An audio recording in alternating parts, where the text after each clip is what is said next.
In this specific video, we're talking about people that are feelers, sentimental people, and they're always talking about people and bringing subjects up which are related to people. This is Cyrus from Nerd Chief Association, and this is another video which I'm going to introduce you how to know people by daily cliches.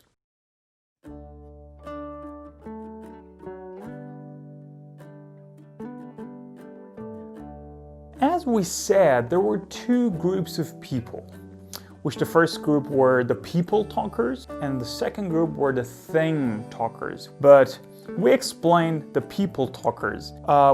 There were four groups among them. Two of those groups were logical people, which we discussed about them in the episode 3. I'm gonna put the link in the description below about the people that were logical, and you can just follow us for knowing more about the people which are sentimental or more emotional than the first two. Now we're going to talk about two feeler groups, and these are the first one.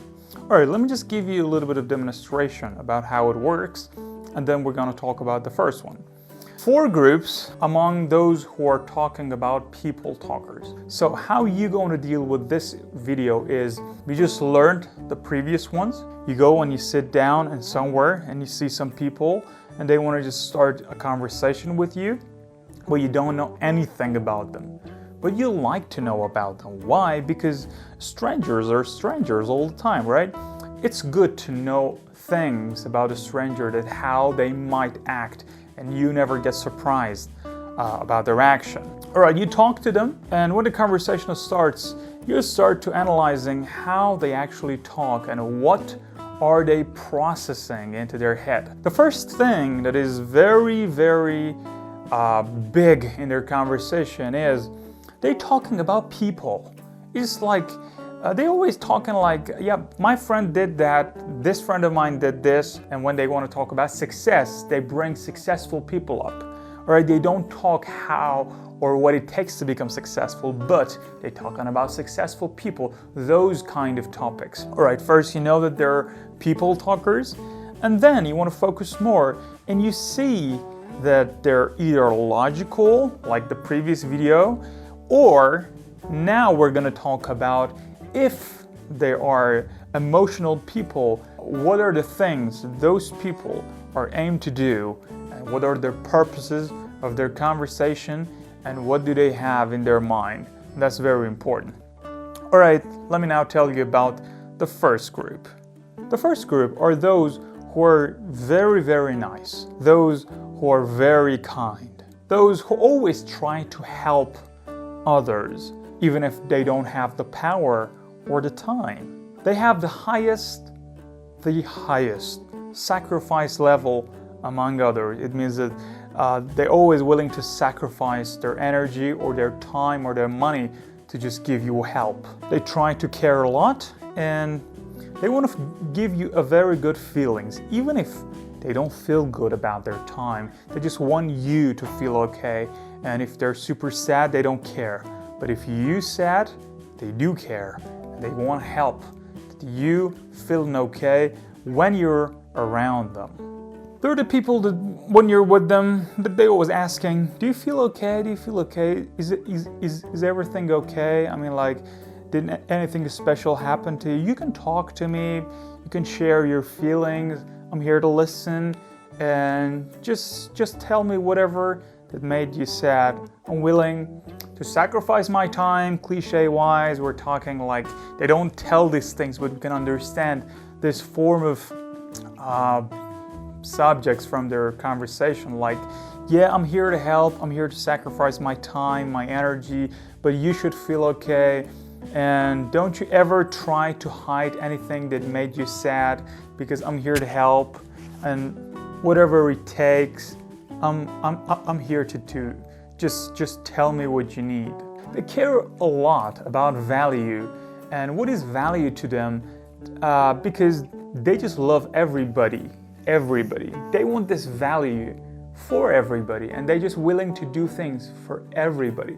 It means that they love tribe, they love group of people, and when it's like group of people, it means that they always sacrifice themselves. All right, it's just like They don't care about themselves a lot, and whatever people says, they just like to do that. And whatever it takes to make people very happy, they're willing to do that. It means that when they care about value that much high, they're less logical than the other people that you see into your life.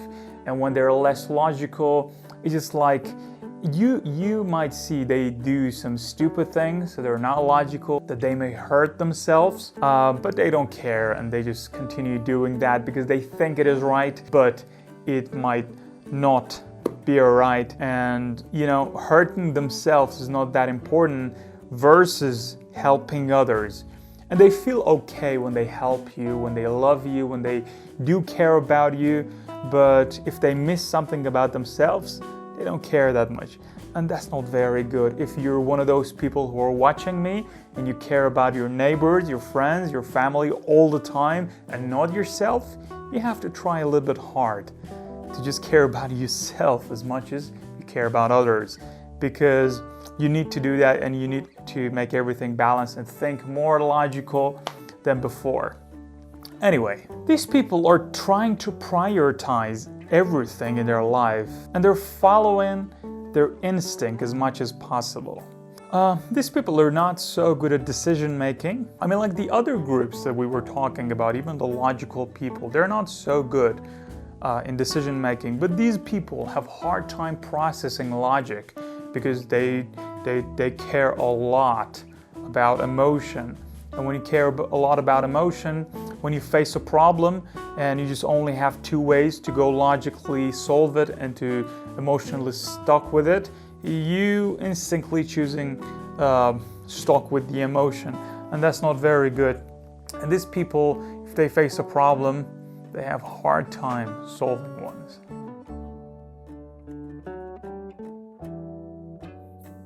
But about the second group, these people are a little bit different than the first ones.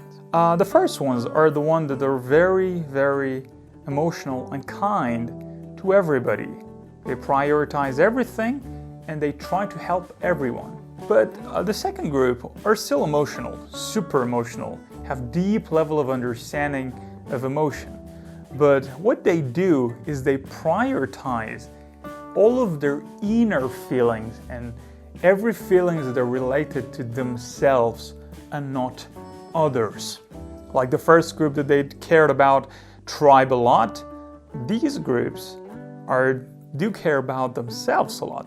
So the first one seems so humble, but the second group is going to seem a little bit like selfish, self-centered, something like that. They're deep feelers, and this ability gave them this power to feel the things that has never been done before. Imagine great writers, like my favorite writer of all time, J.R.R. Tolkien. He made Lord of the Rings and Hobbits and the Middle Earth and lots of those beautiful books. You see, they created another world for the people that we never even saw them before, and they never existed before. They're just imaginary people, but look how powerfully he demonstrated everything in there, and that's a deep feeler. That's the thing that we can call that these people can create a feeling that has never been before there. He managed to show all of those characters feeling beautifully in his books. They can become great painters like Van Gogh, like Salvador Dali, like they can become great movie makers, they can become great artists. So everything that are related to deep feelings, they're master at it, and they can do it perfectly and powerfully, untouchable, like no other people can do it.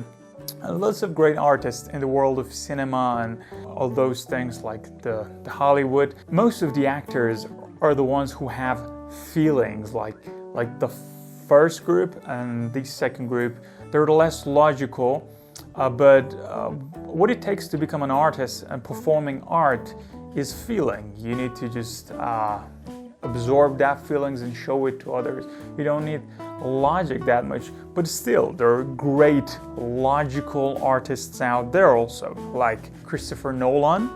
People like him are there, but the majority of artists in the world of cinema, painting, writing, and all these things are deep feelers.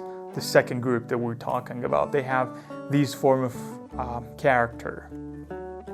There is still a lot about Group A and Group B, which we will going to have in another episodes.